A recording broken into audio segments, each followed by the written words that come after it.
নেতানা জনতায় আরও একবার স্বাগত। আমি ইরন রয়েছি। আজ আমি হাই ভোল্টেজ কেন্দ্র দমদম। লড়াই সৌগত বনাম সুজন। লড়াইয়ে বিজেপিও রয়েছে, শিলভদ্র দত্ত। কতটা কঠিন লড়াই, আমজনতা বিগত দিনগুলোতে কতটা কাজ পেয়েছে জানবো। দমদমের আমরা রাজারহাট গোপালপুর বিধানসভায় রয়েছি। লোকের মুখে মুখে শোনা যায় দমদম নাকি বামেদের ঘাঁটি ছিল। তবে লোকসভার বিভিন্ন জেতা ক্যান্ডিডেট তাদের পরিচয় দেখলে পাওয়া যাবে কখনো ডাম কখনো বাম। বিভিন্ন সময় এখান থেকে এমপি নির্বাচিত হয়েছে। বিজেপির এখান থেকে প্রথম এমপি হয়েছিল, পশ্চিমবঙ্গের প্রথম এমপি এই দমদম থেকে হয়েছিল। এবারের হাল কি বলছে আমজনতা? দমদম একে সৌগত রায়, অন্যদিকে বামেদের হেভিওয়েট ক্যান্ডিডেট সুজন চক্রবর্তী। লড়াই কতটা হাড্ডাহাড্ডি? লড়াই বলতে মনে হয় লড়াই সেরকম হবে না, মনে হয় উনি জিতবেন এরকমই মনে হচ্ছে। মানে পরিসংখ্যান বলছে হ্যাঁ। 2014 থেকে 19-এর ভোটে ওনার মার্জিন অনেকটাই কমেছে। দ্বিতীয় হয়েছিল বিজেপি, শ্রমিক ভট্টাচার্য যেখানে দাঁড়িয়েছিলেন 50,000-এর কিছু বেশি ভোট, 53-54,000, সেই মার্জিনে সৌগতরা জিতেছিলেন। অর্থাৎ মার্জিন কমেছিল 19-এ। এবার সুজন চক্রবর্তী বামেদের হেভিওয়েট ক্যান্ডিডেট, বামেদের একটা ভোট ব্যাঙ্ক অবশ্যই রয়েছে। সেই ভোট ব্যাঙ্ক যদি বামেদের দিকে যায়, সেক্ষেত্রে কি কঠিন হতে পারে লড়াই? না, পরিসংখ্যান যেটা বলছে সেটা হচ্ছে যে বামেদের বেশ কিছু ভোট, একটা পার্সেন্টেজ ভোট রামে চলে গিয়েছিল, মানে বিজেপিতে চলে গিয়েছিল আর কি। ফলে এবারে যা মনে হচ্ছে যে বামেদের ভোট বামেই ফিরে আসবে, সৌগত রায়ের পক্ষে সুবিধে হবে জিততে। এখানে 7টা যে বিধানসভা আছে, 7টাতেই তৃণমূলের ক্যান্ডিডেট। বাট বরানগর তাপস রায় তৃণমূলের এই দমদমের মধ্যেই পড়ে, তিনি কিন্তু পদত্যাগ করে চলে গেছেন, বিজেপিতে ক্যান্ডিডেটও হয়েছেন, সেখানেও বাই ইলেকশন হচ্ছে। একজন বিধায়কের এইভাবে চলে যাওয়া প্রভাব আছে। উনি চলে গেছেন বিজেপিতে ঠিকই, উনার সঙ্গে তো কর্মীরা চলে যায়নি, ফলে খুব একটা ফ্যাক্টর হবে বলে মনে হচ্ছে না। আমাদের দমদমে গণতন্ত্র আছে, তাই গণতন্ত্রের জন্য আজকে আমরা সবাই সব দলে এসে ভোট দিতে পারে, এইটা আমরা নিজের চোখেও দেখছি, দেখছি। আর এবং হচ্ছে আমাদের সৌগত রায়ের থেকে ফ্যাক্টর হচ্ছে দিদি। বাড়িতে যদি আমরা কাউকে, এখন যদি আমার ওয়াইফকে বলি যে ভোটটা কাকে দেবে, আগে লুকিয়ে রাখতো যে ভোটটা কাকে দেবো বলাবেন, এখন একটা কথা বলবে দিদি, কারণ তারা দিদির উন্নয়ন পাচ্ছে প্রতি মাসে পাচ্ছে। এর থেকে আর আমাদের তো আর কিছু করার নেই, আমাদের ভোট এই সৌগত রায়ের কাছেই যাবে। দমদমে তো তৃণমূলের গোষ্ঠীদ্বন্দ্ব আছে, মাঝে মধ্যেই খবরে প্রকাশিত হয়েছে বিভিন্ন জায়গায়। দমদম লোকসভা কেন্দ্রের মধ্যে বলছি, তার প্রভাব আছে? না, এখানে আমার ভোটে গোষ্ঠীদ্বন্দ্ব, দেখুন সব মানুষের সঙ্গে ভালো ব্যবহার সবার হয় না, কিন্তু দল একটাই সিদ্ধান্ত, দল যে সিদ্ধান্ত নেবে, সে যে গোষ্ঠী দ্বন্দ্ব করুক বা যে গোষ্ঠী দ্বন্দ্ব না করুক, দলের সিদ্ধান্ত তারা মেনে নেবে। সুজন চক্রবর্তী, তার দাঁড়ানো ফ্যাক্টর এবার বামেদের একটা নিজস্ব ভোট ব্যাঙ্ক আছে, এটা অবশ্যই মানতেই হবে, কিন্তু আমরা এটা আরও বেশি আশাবাদী হয়ে গেলাম যে বামের যে সুজন ক্যান্ডিডেট চক্রবর্তীকে দেওয়ার জন্য ওই ক্যান্ডিডেট বামেদের ভোট বামেই পড়বে, কিন্তু রাম মাঝখান থেকে হারিয়ে যাবে। কিন্তু বিজেপির ভোট ব্যাঙ্ক তো এখানে বেড়েছে, 19 সালেও বেড়েছে, সেই ভোট ব্যাঙ্ক কমবে কি করে?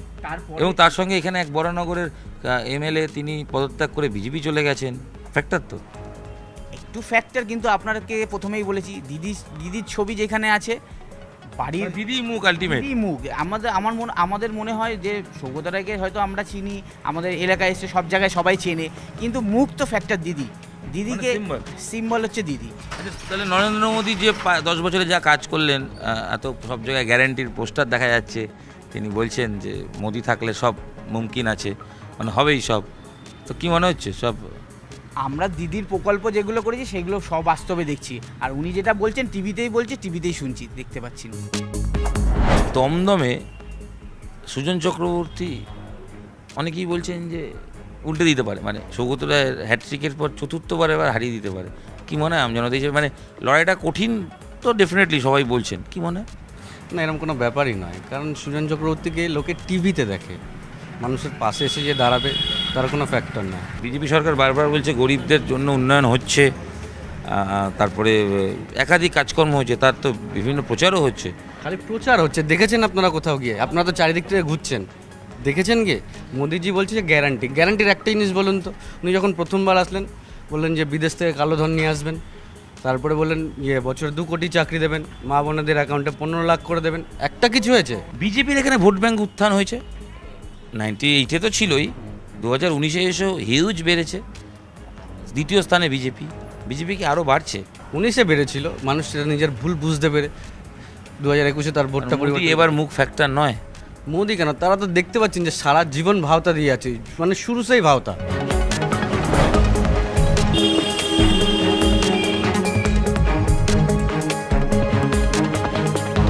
দিদি আগে বলুন, লক্ষ্মী ভাণ্ডার পান কি পান? হ্যাঁ পাই, এই 1000 হয়ে সুবিধা হলো? অনেক সুবিধা হয়েছে, কি কি সুবিধা হলো দিদি? অনেক সুবিধা। কারু কাছে আমাদের হাত পাততে হয় না, গার্জেনদের কাছে, আমাদের নিজেদের খরচটা আমরা নিজেরা করতে পারি। তাহলে ভোট যখন দেবেন এই লক্ষ্মী ভাণ্ডারটা মাথায় রাখবেন। সে তো নিশ্চয়ই, লক্ষ্মীর ভাণ্ডার শুধু না, অনেক কিছুই করেছে দিদি। আচ্ছা একটা জিনিস বলুন তো, এই বিজেপি রাম মন্দির হয়েছে বলে ভোট বেশি পেতে পারে বলে মনে হয়? না না না, তার জন্য না, ওনার সনাতন ধর্মের একটা, আমাদের হিন্দুদের আমরা রাম ভক্ত, আমরা রামের রাম করি সেই হিসাবে। কিন্তু মোদি আমরা আশা করি না যে উনি মানে তার জন্যে। রামের ভক্ত যারা তারা তৃণমূলকে ভোট দিতে পারে? হ্যাঁ হ্যাঁ, সে তো দেবেই। গরম কেমন? দারুণ। আর ভোটের গরম দমদমে? দমদমে এখনো সেই টেম্পুটা ওঠেনি। লড়াইটা তো হাড্ডাহাড্ডি। লড়াই হাড্ডাহাড্ডি, অবশ্যই হাড্ডাহাড্ডি। তিনমুখী লড়াই না দুমুখী লড়াই? দুমুখী, মানে কার সাথে কার?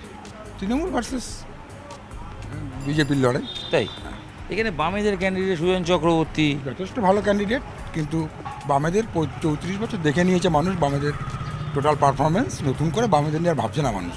তাই আর এটা যেহেতু দেশের নির্বাচন, সেই নির্বাচনে তারা তো অস্তিত্বহীন তারা।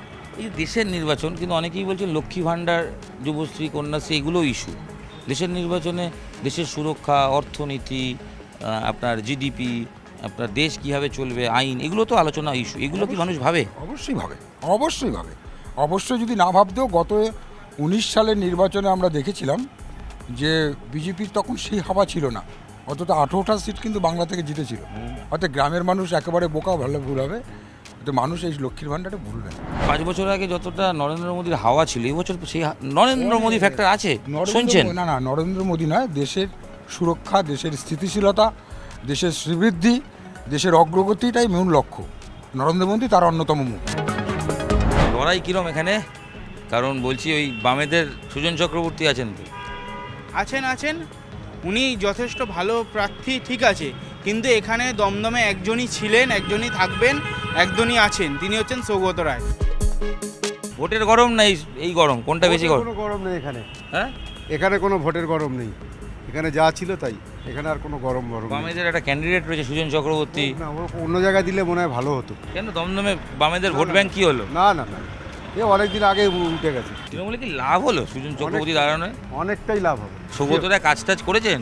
নিশ্চয়ই, এসব দেখছেন কি, সব ওনার আশীর্বাদ। সৌগতরা তো এজ হয়ে গেছে, ওনাকে না দিয়ে অন্য কাউকে দিলে ভালো। হোক না, এজ হোক না, পুরনো চাল ভাতে পারে। লড়াই শক্ত নয়? না না না, লড়াই শক্ত, ও কাগজে বাগের মতন লড়াইটা।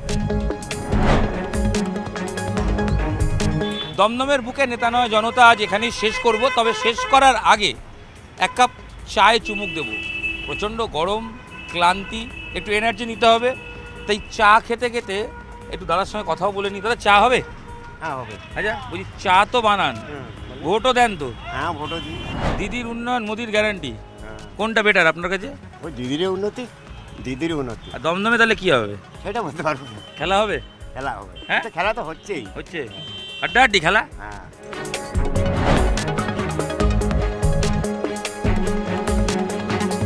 দমদম কেন্দ্রে সারাদিন ঘোরাঘুরি শেষে ক্লান্তি দূর করতে এক কাপ চায়ে একটু চুমুক।